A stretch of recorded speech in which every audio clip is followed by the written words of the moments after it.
huge win against Stillwater. What a great back and forth, stressful, nerve-wracking kind of game. Pulling ahead, it kind of reminded me of a rubber band where you stretch and then you, that's. But at the end of the day, huge win. Yep. Tell me a little bit about that. Super proud of our kids. As you mentioned, just be able to go play, a district, championship type of a game where it's back and forth all night. Our kids continue to answer, offensively, defensively, special teams, just all phases. Kids on sidelines, excellent job.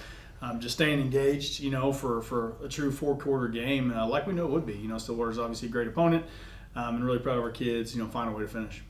Okay, and this obviously, or maybe not obviously to everybody, but to people around the sport every day, puts us in the driver's seat for the West Side. Right. We got 3 more games, including one of my favorite games of the year, Senior Night. Yep. Which is coming up in 2 weeks. That's right. Well, a week from this Friday game. Yes. We got 2 Oklahoma City public schools we're playing, and then we're playing Lawton Ike on Senior Night. So we got a lot of that. Yeah, a lot of football left. And so we'll get to that. Let's go ahead and just start right into the good. Let's go into the offense. Offense, again, was firing on all cylinders. Tell us a little bit about the offense and the players of the game and all that good stuff. Yeah, really proud of offense. Starts off the game, driving down the field with a touchdown, and so obviously to see, the kids just click, right off the jump is always good to start fast like that. And so, trying to determine offensive players of the game, there were so many plays that literally from the other night that you could go, kid by kid and just executed just almost absolutely perfectly. And so, couldn't be more proud of the way that they played, their effort level, all those kind of things. We ended up having 3 players of the game. So offensive line was absolutely just, remarkable, playing, 8 different kids in that spot, and then able to come and understand the game plan and execute it and do it with a great amount of effort. And our highest graded out offensive lineman for the first player of the game was our center, Josh McGinnis. Okay, yes. He did just an absolutely wonderful job. Side note, really good 6th grade coach too. He's on my 6th grade coaching staff, and so he coaches the line for my 6th grade team as well and does a tremendous job of that. Just awesome kid, so couldn't be more happy for Josh McGinnis. Secondly, probably a guy that you probably noticed quite a bit was the running back Mayor Morgan. Yeah. Mayor obviously had some clutch touchdowns and just some really hard runs and great finishes, and just really showed his electricity on the field, doing a fantastic job. And then lastly, a kid that didn't catch a whole lot of balls, but if you watch him block on the perimeter, it is literally clinic tape on how you should block. And if you want to play football at Choctaw, just how to play unselfishly, how to play just bully ball on the perimeter and be really, really tough. The third one was Hayden Mills. Okay. Those are all great. I can't do it again this week. I can't say my player of the game was offense. Although I want to go there because you talked about the line and line opened stuff up.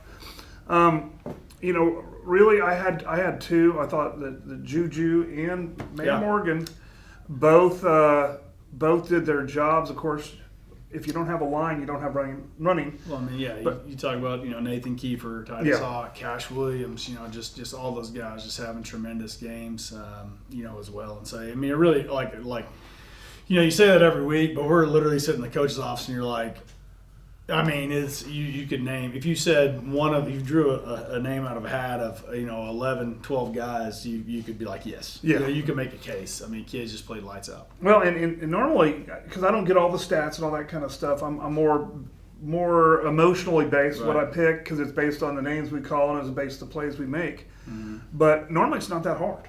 Right. But here we're like, really okay, hard. It was a true team effort. Yeah, team effort, and that's why you hate even trying to name somebody, right?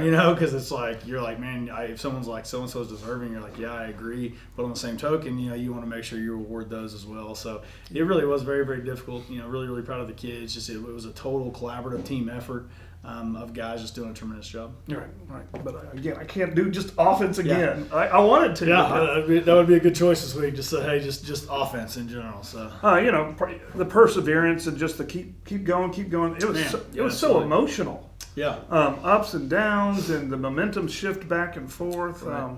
So I thought everybody did a good job keeping their heads. I agree. Of course. Yeah, absolutely. Super proud of our kids. I'm playing there. All right, let's move on to the defense. Before I do that, I do want to say I know Stillwater has this funky little defense. I didn't notice it. I felt like your line knew what they were doing, and it felt like we played Choctaw football. We did not react to Stillwater football. Well, I mean, they put a lot of work for it to look like that. Okay. You know, I mean, a lot of work. And, you know, so I think our guys can tell, you know, when they misfit their gap, you know, and who messed up on the defense. You know, they know their defense so well that I think that they can tell, you know it inside and out. And so that's just amount of the tremendous work with, you know, Mason Anthony and James Mangrum on the offensive line, just teaching all that stuff.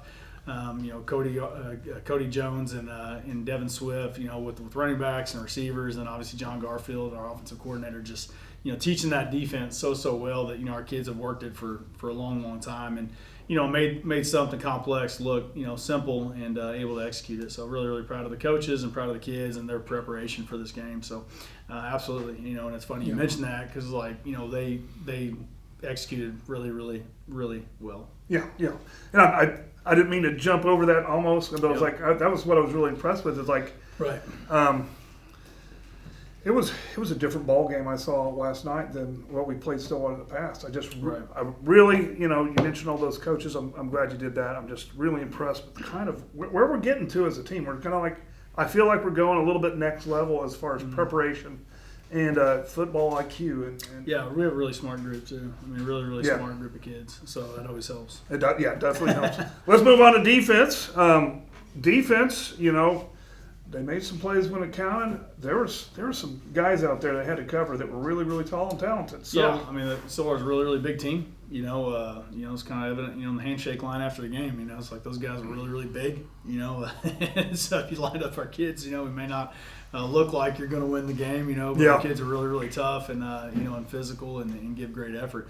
You know, defensively, I think you take away 4 plays. You know, and that game may have, you know, looked a lot different than the final score being 7-point differential. You know, I think it could have been substantially, you know, the other way. Talking about in our favor. But, you know, the defense played well. Guys stopping the run, you know, which is the first thing we have to be able to do is control the line of scrimmage against a really good offensive line and a group of running backs and tight ends that are tough. You know, they're really big. You know, again, we're going to win the size war, I can promise you, up front or a linebacker. But the guys, you know, stepped up and did a great job. And so, you know, really, you know, the 3 guys that stood out for us on production points, just as far as, like, you know, who produced the most as far as tackles for loss, etc. The secondary was Dejon Green. Corner had just a tremendous game. You know, I think could add a couple interceptions if, you know, maybe, you know, didn't get, you know, shoved late a little bit by the offensive player.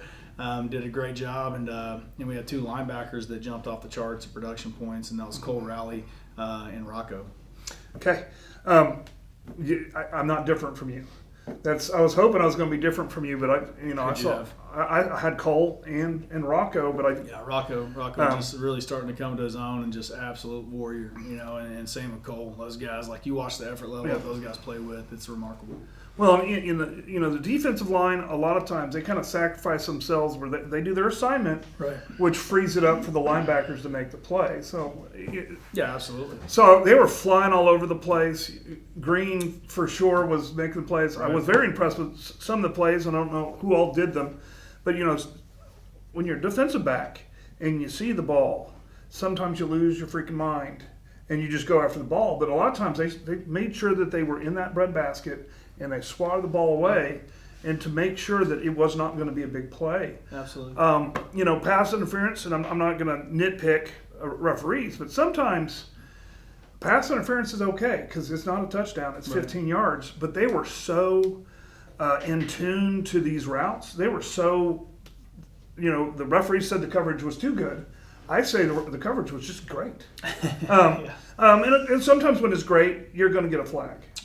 You know, because you might be a second too early, which I always say, you know, we always want people to be early to class, just not football. So, you know, I can say a lot about things, but again, I already used my offense card, and I don't want to say the defense. The defense. But I really did like the linebacker play, but I just want to make sure that, you know, that line is opening up those gaps, open up those. They're drawing blockers so those linebackers can just make those plays. Yep.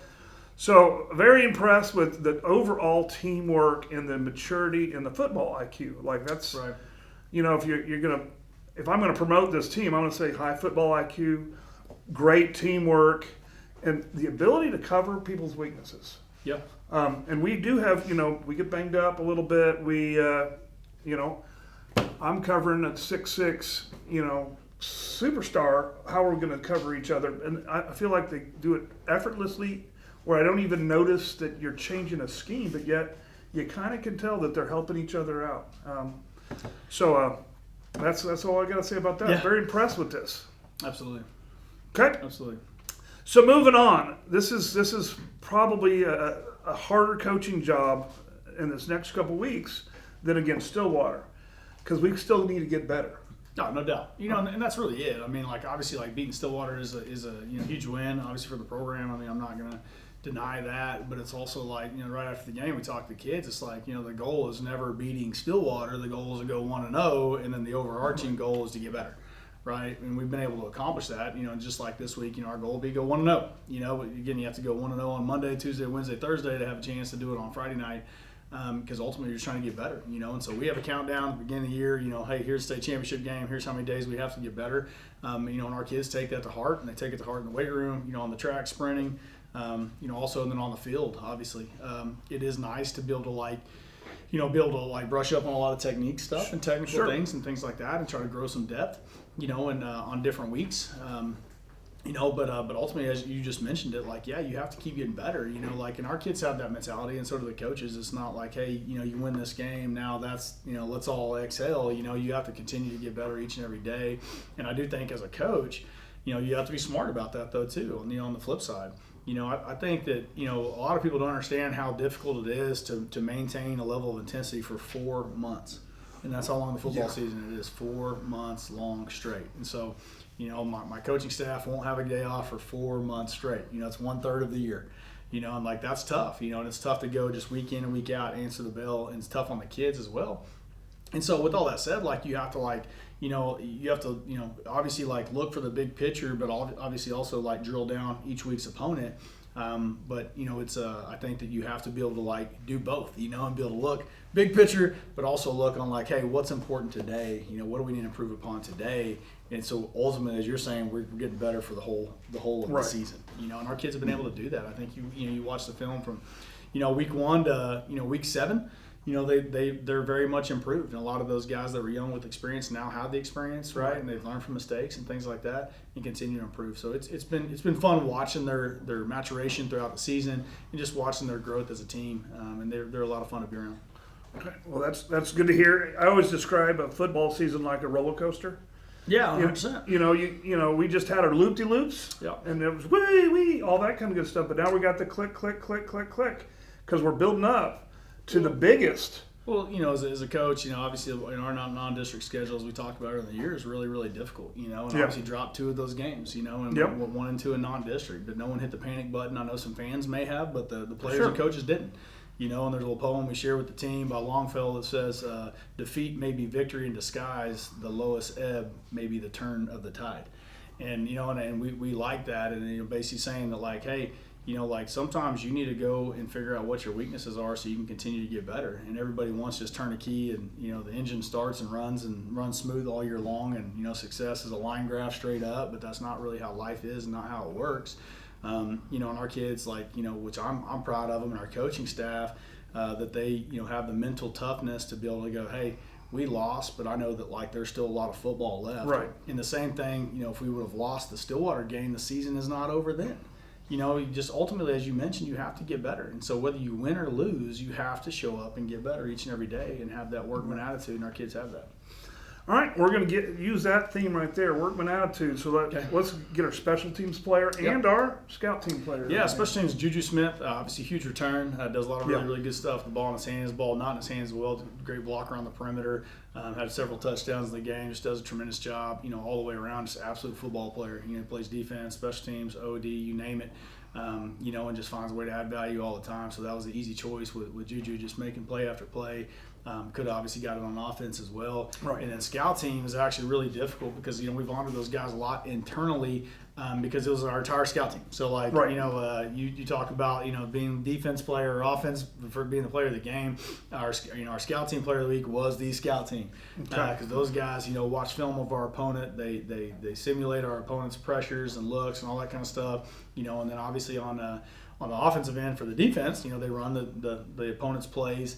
And those guys gave such a great look in the last 3 years. That is the best scout team look we've had from both offense and defense. So really, it's 22 guys just doing a tremendous job each and every day. For the past several weeks, getting us prepared. Okay. All right, that's good to hear. And you just had, played Stillwater in. Was it Stillwater that you played the JV game? Yes. So Okay. we also played, obviously, shout out, last week, volleyball against Stillwater, and then you had softball against Stillwater. So it was a big Stillwater week, Yeah. week ago. So, and obviously tremendous program, and, hats off to those guys and gals. Okay. But yeah. So moving forward to who we're playing this week, tell us a little bit about this program. And this program is a program that is what we like to call a developing program, where they're building. Sure. They're not as big as some of our teams, but the guys that are out there, they're out there because they love football. Yeah, I think, you play U.S. Grant, I think, and you watch them, I think everyone will be surprised about, the effort level that those kids give in their coaching staff. They're lined up correctly. They're, you could tell what they're doing. They're running, good plays. They're executing. The kids are in great stances, all those kind of things. And as you mentioned, I have a tremendous amount of respect for Coach Levacy and his staff and all the kids at U.S. Grant. 'Cause you talk about toughness. Imagine that you're showing up every day knowing that the outcome may not be certain, and you continue to give that kind of effort. And as you mentioned, because you love the sport, and I just my hat's off to those kids and coaches just to continue to, show up each and every day and work, because that's not easy to do. No. It's easy to do when you're on top. It's not really easy to do when maybe, as you mentioned, you're a program on the rise that's hoping that the best days are ahead of you. Yeah, it's easy to keep going out when you're winning every week. It's hard when you're losing every week. And you know me, and that's it's kind of I get on a soapbox about that stuff, a little bit, because everybody wants to win. Sure. Because you want to win, you're not uncommon, you're not special. That you like to win. It's okay, I like to win, but am I willing to put in the work to get there? And then most importantly, when I have a setback, am I willing to pick myself back up the next day and go do it again? Right? And if you want to be a champion, that's what it takes to be able to do that. And in my opinion, those kids are champions. The coaches are champions. They do that each and every week, and I have a just tremendous amount of respect for the players and coaches. Okay, and so we'll talk more about the game afterwards. But we're looking forward to going out there. It's a beautiful stadium. Yeah, It's Eagles are really nice. And side note, my grandpa played there a million years ago. And it's pretty cool. So I always think about him when I go to Spiegel. In that area of town, all that, and like I said, tremendous amount of respect for those guys, and very historic stadium, very cool. Yep, and they've totally new, yeah. Totally new, and it's nice grass, nice field. Absolutely. Those guys get exactly what they deserve, which is nice equipment, competitive. Competitive facilities, all that facilities, stuff. so- Yeah, absolutely. All right, so we're looking forward to that, and I'm hoping to call some more names today, and so I'm hoping that you will. You can see a lot of the future, reveal itself on Friday, and you can see a lot of young guys play, and that's what we look forward to seeing. And that's going to be my story going into senior night, because we're getting to the bittersweet. We got tonight. We got senior night the week after that, and then we got one more regular season game, and then it's playoff time. It's playoff time. And again, we're in the driver's seat, so we're looking pretty good for a bye. Just gotta keep getting better. Yep, absolutely. Looking pretty good for a bye. So we'll keep you informed about where we are in the playoffs. It's not like the old days where we used to just crunch numbers. Well, we gotta do this, and then this team has to lose by 7, and this team has to win by less than 4. We're not in that situation. So I guess for a mathematician like me, it's not as much fun. But again, I don't need that fun. Just go win. You win, and then give yourself. You don't worry about any kind of points or anything. I like that a lot better. Yeah, I do too. Just put the top down and let's stay in that driver's seat. Absolutely. I think that's what we got to talk about today. So until next time, stay gold.